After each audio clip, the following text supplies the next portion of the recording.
Vamos então começar mais um livro, o livro dos médiuns, né? Escrito pelos Espíritos, compilado por Allan Kardec. O nome completo é o livro dos médiuns, Guia dos Médiuns e dos Evocadores, né? Que hoje nós chamamos os evocadores de dirigentes, né? De dialogadores. Nós vamos ver que esse livro foi publicado em 1861, no começo de 1861, numa primeira edição ainda um pouco menor, uma edição mais simples, e no final de 1861, a segunda edição mais completa, mais revisada, que é essa que nós estamos estudando.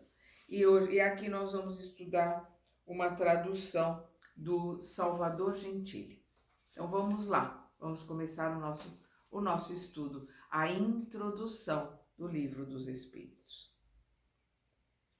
A experiência nos confirma todos os dias nesta opinião que as dificuldades e as decepções que se encontram na prática do Espiritismo têm sua fonte na ignorância dos princípios desta ciência, e estamos felizes por termos constatado que o trabalho que fizemos para premunir os adeptos contra os escolhos, né, os obstáculos, as quedas do noviciado, daqueles que estão começando, produziu seus frutos e que muitos deveram a leitura atenta desta obra tê-los podido evitar. O que o Emmanuel está colocando aqui? Desculpa, é a força do hábito. O que o Allan Kardec está colocando aqui? Este livro é um manual para aqueles que são médiuns, e todos nós somos médiuns. Existem os médiuns normais, que todos nós somos, e os médiuns ostensivos. Por que todos nós somos médiuns? Porque quando nós desdobramos durante o sono, né, enquanto nós deixamos o corpo descansando e vamos para o plano espiritual, que é a nossa verdadeira vida, nós entramos em contato com o nosso mentor, com a nossa família espiritual. Entramos em contato com amigos da família espiritual e com pessoas encarnadas que estão em desdobramento, mas principalmente com desencarnados. Então, mediunidade é mediar, né? Um lado e outro. O mundo dos encarnados com o mundo dos desencarnados. Então, nós vamos ver que o André Luiz chama os médiuns ostensivos, que são aqueles que vêm com a missão de trabalhar mediunicamente. Quando a gente fala de missão, é um trabalho adquirido, acertado, um roteiro feito no plano espiritual. Nós não estamos falando aqui de missão de Madre Teresa de Calcutá, de Gandhi ou Teresa d'Ávila, não, Chico Xavier. Nós estamos falando da missão normal que todos nós temos, que nós nos propusemos a fazer e montamos um roteiro no plano espiritual. Então, os médiuns ostensivos, que é aqueles que vieram trabalhar com a mediunidade, eles vêm com as características deles modificadas no DNA. É um efeito anímico, é um efeito do corpo. Embora o médium em desdobramento, médium ostensivo em desdobramento continua médium ostensivo,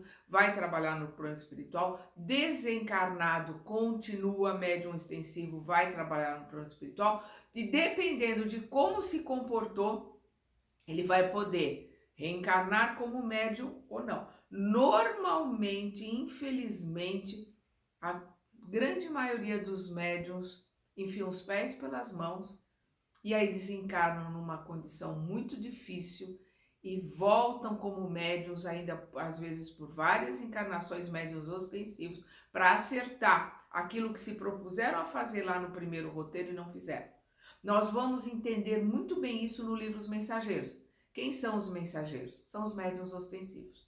São aqueles que se preparam no plano espiritual. Nós vamos ver lá o grupo, né, a sede dos mensageiros, no livro Os Mensageiros, o André Luiz nos colocando, né, a questão dos mensageiros que se preparam às vezes 30, 40 anos para exercer o trabalho de médium ostensivo aqui na Terra.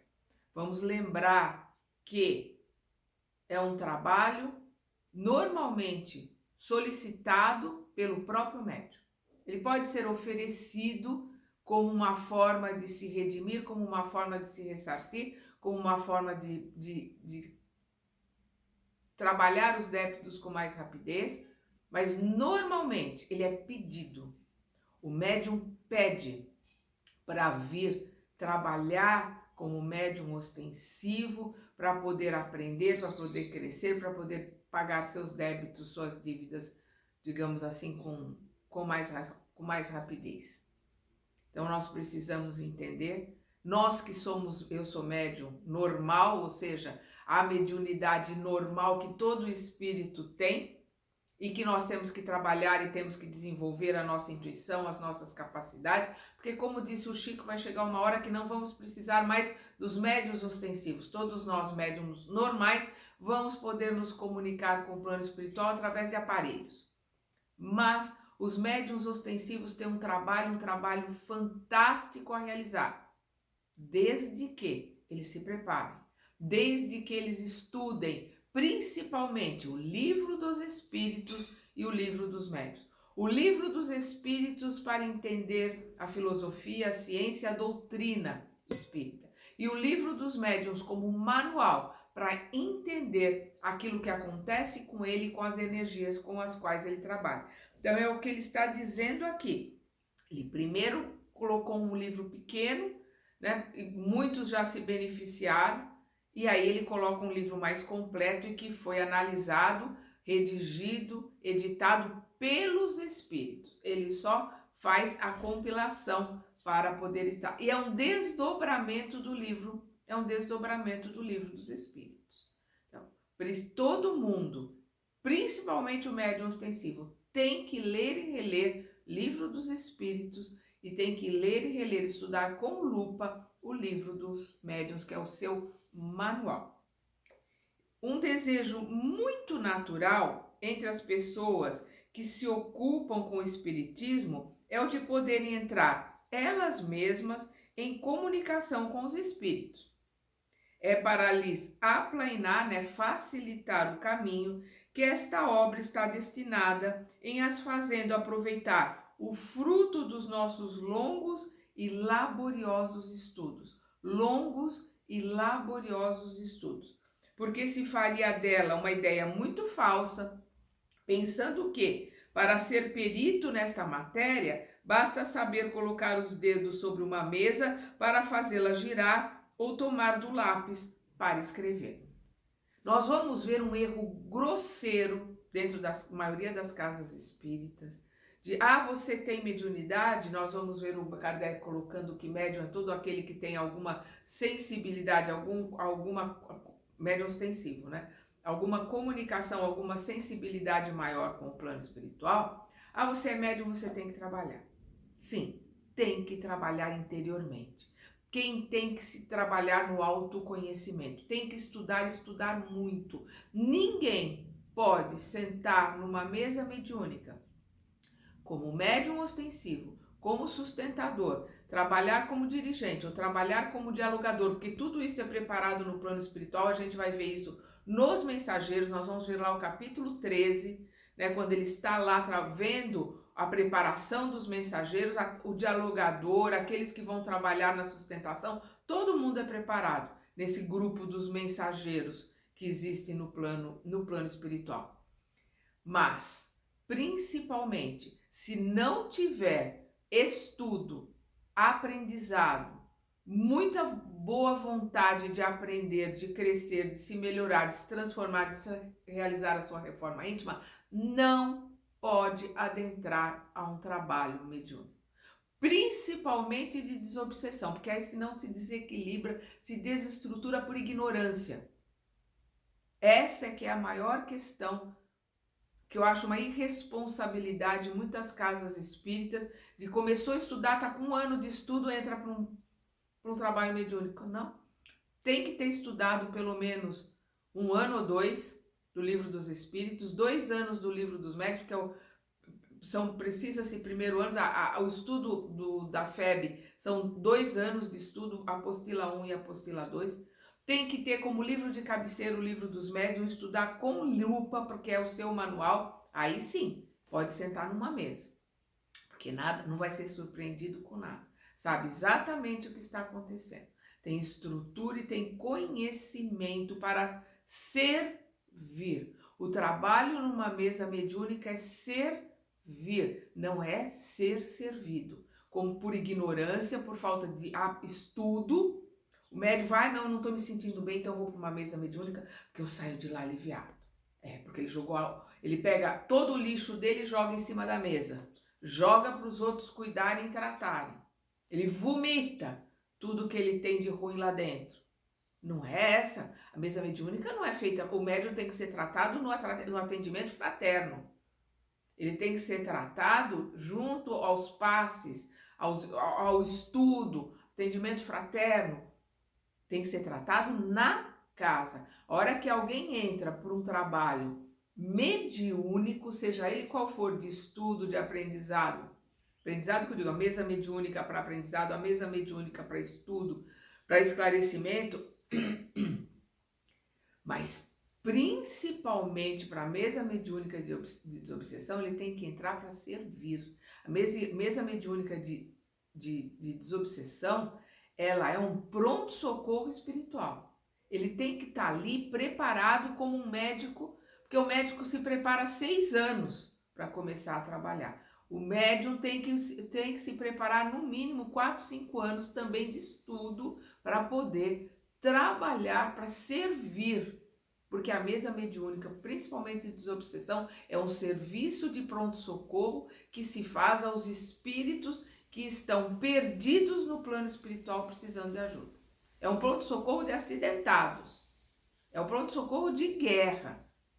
Não é um pronto-socorro qualquer, não. Então tem que estar muito bem preparado. Senão é preferível ter poucas pessoas bem preparadas do que ter mais pessoas despreparadas, porque só vão tumultuar, só vão atrapalhar, vão afastar o plano espiritual maior. Aqueles que verdadeiramente querem trabalhar, vão trabalhar com quem tem conhecimento, com quem tem estudo. Quem não tem, eles vão se afastar, porque eles não têm tempo para perder.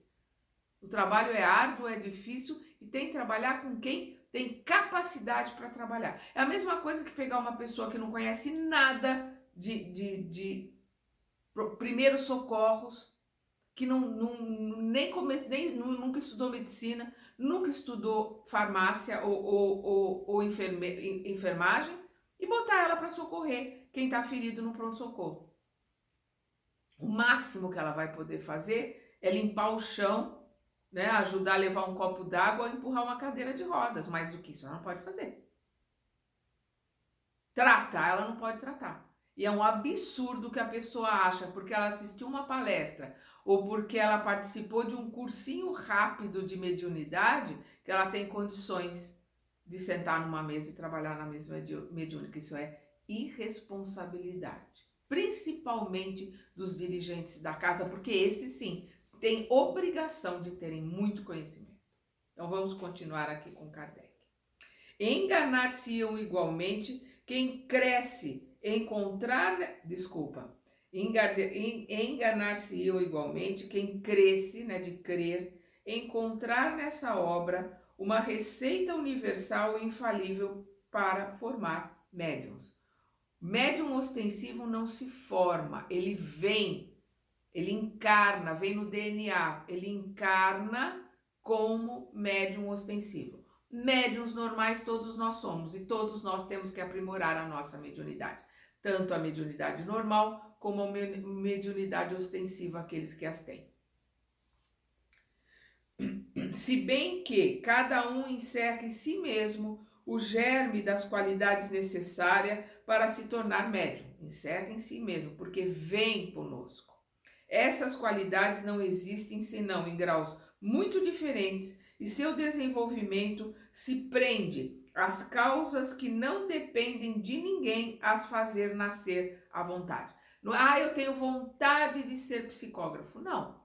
Ou você nasceu com essa capacidade de psicografar, você precisa estudar, aprender e desenvolver essa sua capacidade, ou você não vai ter a capacidade de psicografar, ou da psicofonia, ou da cura, ou da materialização, todas essas colocações, elas vêm na matéria. A matéria vem diferenciada para exercer esse tipo de trabalho, a pedido do médium, para trabalhar como médium ostensivo. E se ele enfiar o pé na jaca, ele vai reencarnar de novo como médium ostensivo no processo expiatório.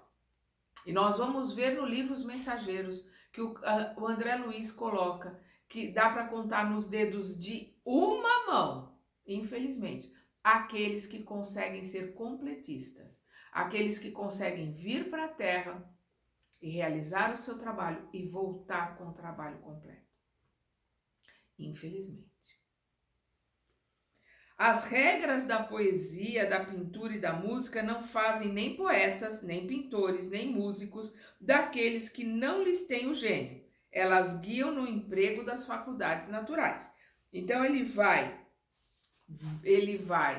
aprender o que é mediunidade, entender, trabalhar a sua mediunidade normal. Se for médium ostensivo, desenvolver a sua mediunidade e com a ajuda do livro dos médiuns entender que tipo de mediunidade tem, como ela funciona, porque não existe dois médiuns iguais. Não existe duas reencarnações iguais, nem dois desencarnes iguais.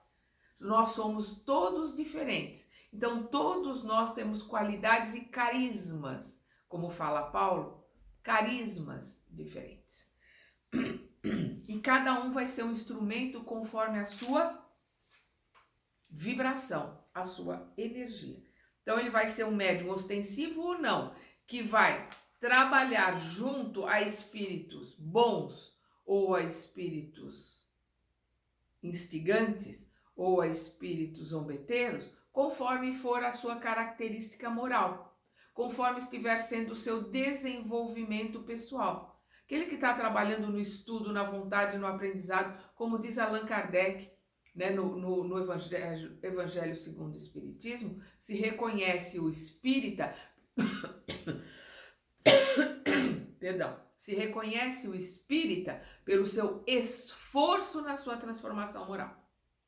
Então, aquele que estiver realmente se esforçando, ele vai ter toda a ajuda do plano espiritual, ele vai trabalhar com o plano espiritual superior ali junto com ele. Aquele que quiser pura e simplesmente se sentir melhor, ele está ali para jogar o lixo dele para os outros cuidarem. Ele está ali porque ele acha que ele é o máximo, que ele tem um dom e que ele vai fazer o que ele quer. Ele está sendo usado pelos espíritos instigantes ou pelos espíritos zombeteiros, está sendo fascinado, aquele que se acha, não, porque eu faço e aconteço. Isso são os espíritos instigantes que vão colocando para ele. Porque ele está fascinado. Porque não estuda, porque não tem conhecimento.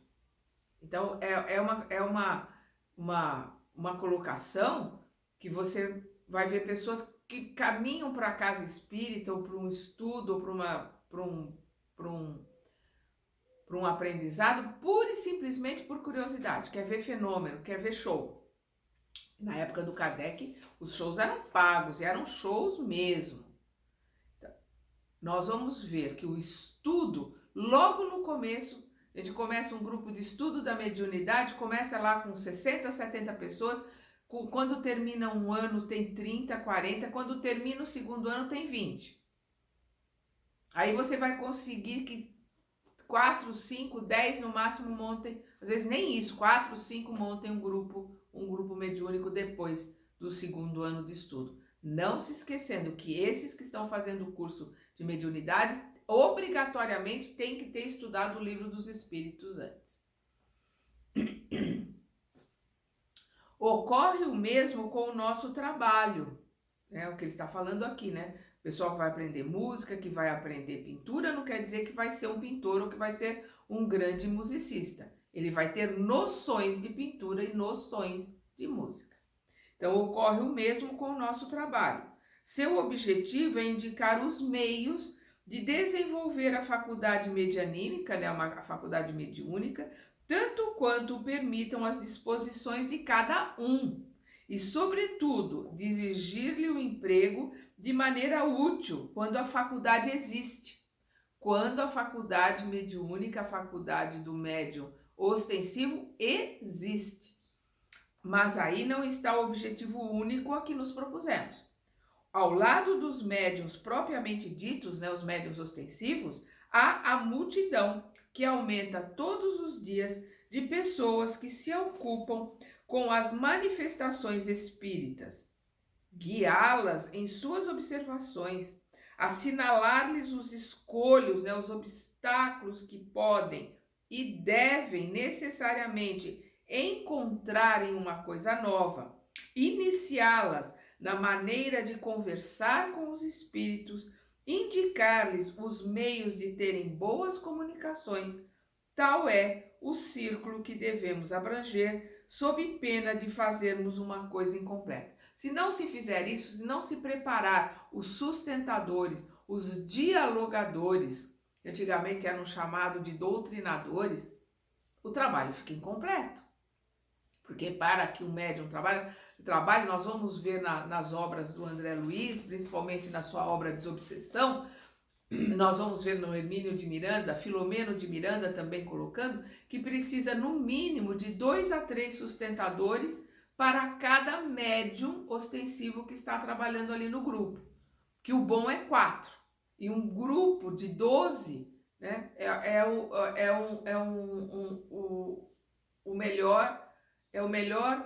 o melhor grupo, 8 sustentadores, né, para 3 ou 4 médiuns, né, para darem 12 pessoas, que é o que eles colocam como o número máximo que deve ter num trabalho, num grupo mediúnico. Mais do que isso fica difícil de administrar.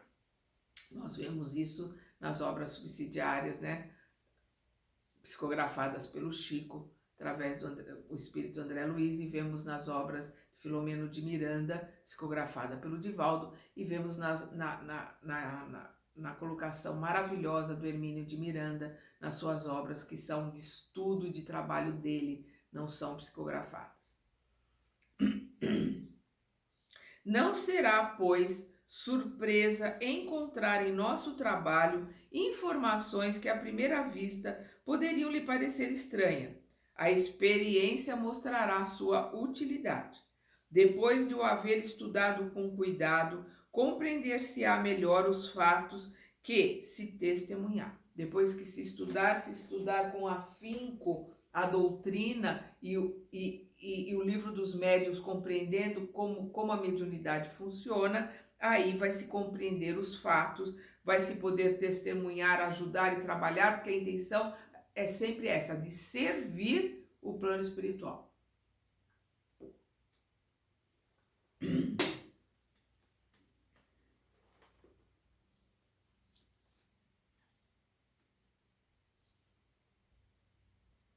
Depois de o haver estudado com cuidado, compreender-se-á melhor os fatos que se testemunhar.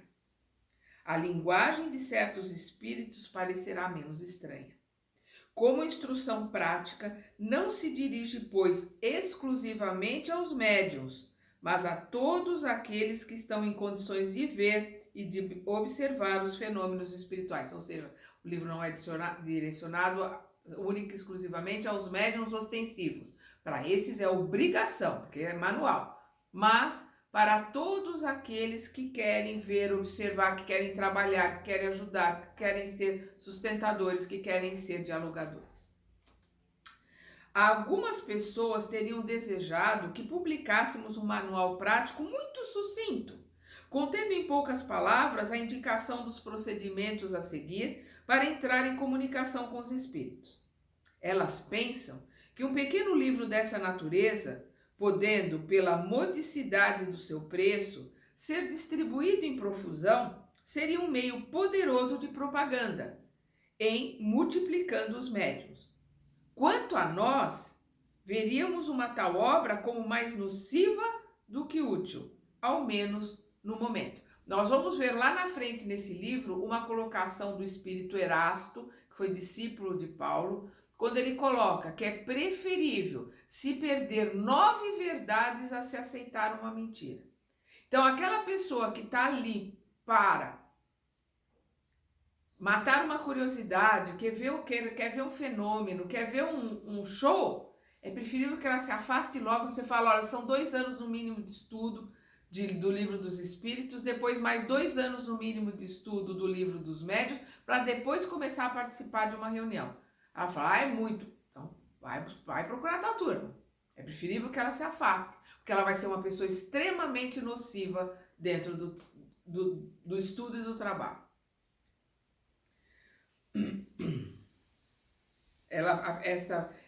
Essa pessoa, como ele coloca, vai ser mais nociva do que útil, ao menos no momento. A prática do espiritismo está cercada de muitas dificuldades e não está sempre isenta de inconvenientes que só um estudo sério e completo pode prevenir. Seria, pois, de se temer que uma indicação muito sucinta provocasse experiências feitas com leviandade e das quais se poderia ter motivo para arrependimento. São dessas coisas com as quais não é nem conveniente nem prudente brincar e creríamos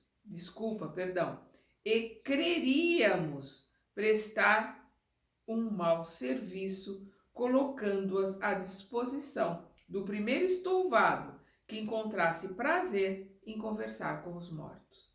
Nós nos dirigimos às pessoas que veem no espiritismo um objetivo sério, que lhe compreendem toda a gravidade e não fazem dele jogo de comunicações com o mundo invisível. Publicamos uma instrução prática com o objetivo de guiar os médiuns. Essa obra hoje está esgotada, hoje aqui, né? Ele está em 1861. Essa obra hoje está esgotada e, embora feita com objetivo eminentemente grave e sério, não a reimprimiremos, porque não a achamos ainda bastante completa para esclarecer sobre as dificuldades que se podem encontrar. Nós a substituímos por esta, na qual reunimos todos os dados que uma longa experiência ou um estudo consciencioso nos colocaram em condições de adquirir. Ela contribuirá, pelo menos, ou esperamos, para dar ao Espiritismo o caráter sério que é sua essência e para evitar de se ver nele um objeto de ocupação frívola e de divertimento, né? Que era o caso das mesas girantes, né? E dos shows que aconteciam na França naquela época, que era só para divertimento, e que os charlatões faziam de tudo para ganhar dinheiro. A estas considerações, nós acrescentamos uma muito importante, e que é a má impressão que produz sobre as pessoas novatas ou mal dispostas a visão de experiências feitas levianamente sem conhecimento de causa. Elas têm por inconveniente darem do mundo dos espíritos uma ideia muito falsa e se prestarem à zombaria e à crítica frequentemente fundada. É uma crítica fundada, porque é um leviano que não sabe o que está fazendo, vai falar e fazer um monte de besteira, dizer coisa que não tem o menor nexo, vai ser criticado por aquele que está vendo pela primeira vez ou que está tentando aprender alguma coisa e vai ser criticado com razão, porque tudo que aconteceu ali foi leviano. Para se trabalhar dentro de uma casa espírita tem que se estudar muito. Por isso, os incrédulos saem dessas reuniões raramente convertidos e pouco dispostos a verem um lado sério do espiritismo. A ignorância e a leviandade de certos médiuns causaram mais dano do que se crê, na opinião de muitas pessoas. É como as pessoas pegarem um carro sem saber dirigir. Vão se matar na primeira esquina, vão acabar com o carro na primeira esquina. A culpa não é do carro. A culpa é daquele que pegou o carro, ligou e não sabe dirigir. E tem muitos médiuns ostensivos que pegam o carro, que é o corpo, que está ali, ali com as condições para trabalhar, tem tudo para trabalhar, é um carro. mas precisa que se estude o manual, precisa que se pegue um professor e se aprenda a dirigir aquele carro. Ele é fantástico para levar ele de um lado para o outro, para transportar uma série de coisas, desde que se saiba dirigir. Se não se souber dirigir, vira uma arma, e uma arma letal na mão de um ignorante e principalmente leviano. Porque quem não é leviano deixa de ser ignorante, vai aprender, vai conhecer, vai buscar. Mas ignorante, e é primeiro o leviano, né? O leviano que se mantém ignorante, aí é triste, aí é para acabar. O Espiritismo fez grandes progressos desde alguns anos, mas fez imensos depois que entrou na senda filosófica, porque foi apreciado pelas pessoas esclarecidas. Deixou de ser olhado como show e foi começar a ser estudado por pessoas esclarecidas. Vamos lembrar na época do Kardec, Camille Flammarion, o Leon Denis, aquele que escreveu o livro Sherlock Holmes, Sir Conan Doyle e muitos outros, né, que se dedicaram ao estudo, a escrever livros sobre espiritismo. Hoje, né, na época de Kardec, 1861, não é mais um espetáculo, é uma doutrina da qual não se riem mais os que zombavam das mesas girantes.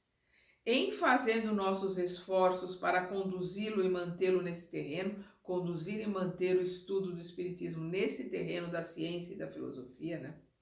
Temos a convicção de lhe conquistar mais partidários úteis do que provocando a torto e a direito manifestações das quais se poderia abusar. Disso temos todos os dias a prova pelo número de adeptos que se faz tão somente a leitura de O Livro dos Espíritos.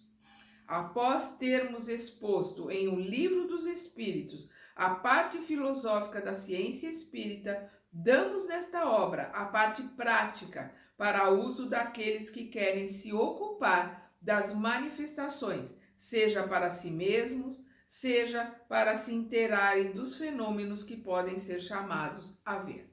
Primeiro estudo do Livro dos Espíritos, depois esse livro. Nela verão os escolhos, né, as dificuldades, os tropeços que se podem encontrar e terão assim um meio de evitá-los. Essas duas obras, embora fazendo continuação uma à outra, são até certo ponto independentes. Mas a todo aquele que quiser se ocupar seriamente da coisa, diremos para ler primeiro o Livro dos Espíritos, porque contém os princípios fundamentais sem os quais certas partes desta obra seriam talvez dificilmente compreendidas. Melhorias importantes foram trazidos a esta segunda edição, né? Como nós falamos, que nós estamos estudando aqui a segunda edição, muito mais completa do que a primeira. Ela foi corrigida com um cuidado todo particular pelos espíritos, que lhe acrescentaram um grande número de notas e de instruções do mais alto interesse.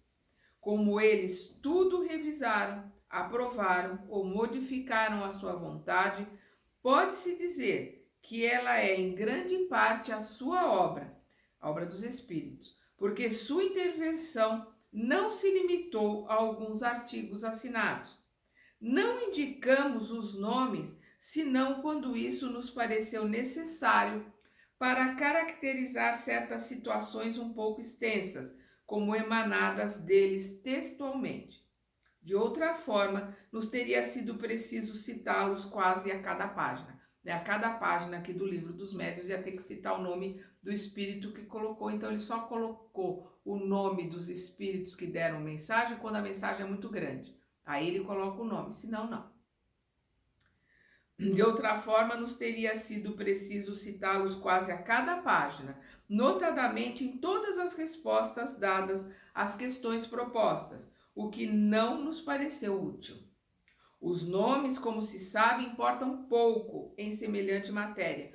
Desde o começo, Kardec coloca os nomes que assinam a mensagem não interessam, importam pouco. O que importa é a mensagem.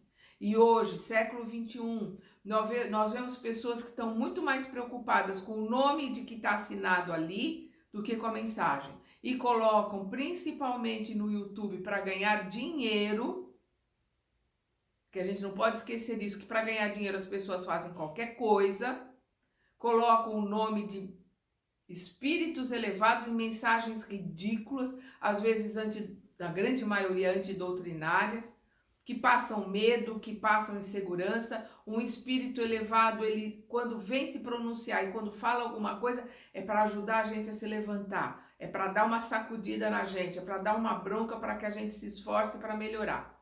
Qualquer coisa diferente disso, foge, corre, tá ali para ganhar dinheiro.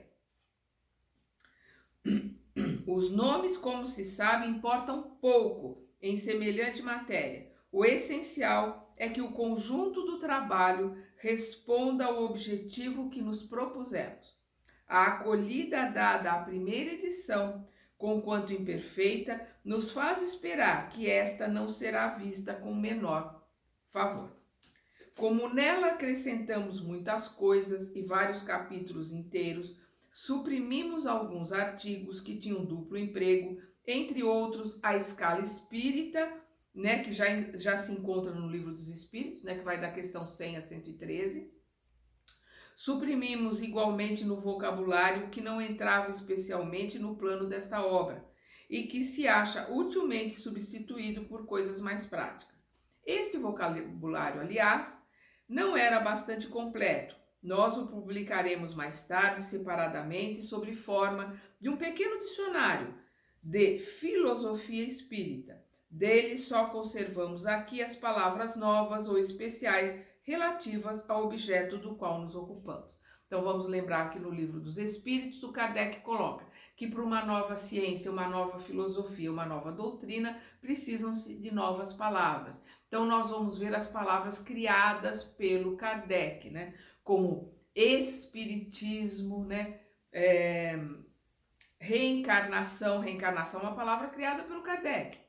Perispírito, uma palavra criada pelo Kardec. Espírita, espiritista, espiritismo e outras, né? Foram criadas pelo Kardec para ele como pedagogo, como poliglota, como alguém que conhece muito, né, raízes, a etimologia de uma língua, de uma escrita, uma palavra. Ele criou os termos de uma qualidade, de um estudo, de uma perfeição fantástica. Então aqui nós terminamos a introdução do Livro dos Espíritos e no próximo estudo nós veremos o primeiro capítulo, Há Espíritos? É uma pergunta. Até lá!